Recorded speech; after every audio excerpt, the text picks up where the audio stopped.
നമ്മളെല്ലാരും കൊതിയോടെ തിന്നോണ്ടിരുന്ന ഈ സാധനം ഗോതമ്പ് പൊടി വെച്ചാണ് ഉണ്ടാക്കണേന്ന് ആർക്കെൽക്കും അറിയുമായിരുന്നോ? അപ്പൊ ആദ്യം എല്ലാവരും റൂം ടെമ്പറേച്ചറിലുള്ളതായിരിക്കണേ.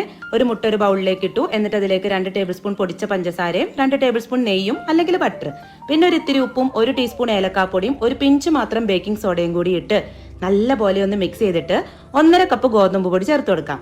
പിന്നെ 2 ടേബിൾ സ്പൂൺ പാൽപ്പൊടിയും കൂടി ചേർത്ത് കൈവച്ച് നല്ല പോലെ യോജിപ്പിച്ച് ഒരു സോഫ്റ്റ് ഡോ ആക്കണം. നനവ് കുറവാണെങ്കിൽ ഇടയിൽ ചെറു ചൂടുവെള്ളം ഒഴിച്ച് നന്നായി കുഴച്ചെടുക്കാം. അപ്പൊ അത് സെറ്റായി വന്നിട്ടുണ്ട്.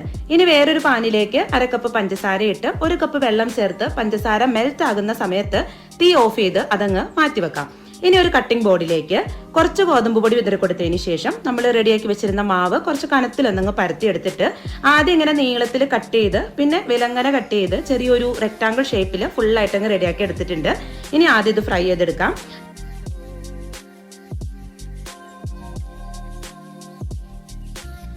പിന്നെ ഒരു മീഡിയം ടു ലോ ഫ്ലെയിമിലിട്ട് തിരിച്ചും മറിച്ചും വേണം ഇത് റെഡിയാക്കി എടുക്കാൻ. നല്ലൊരു ഗോൾഡൻ ബ്രൗൺ കളർ ആകുമ്പോൾ കോരിയെടുത്ത് നേരിട്ട് ചെറു ചൂടുള്ള പഞ്ചസാര പാനിയിലേക്ക് വേണം ഇട്ട് കൊടുക്കാൻ. കുറച്ച് കഴിയുമ്പോൾ ഈ കേക്ക് ആ ലായനിയൊക്കെ ഫുള്ളായിട്ട് വലിച്ചെടുത്ത് നല്ല തേനൂറും പാൽ കേക്ക് റെഡിയാവും കേട്ടോ.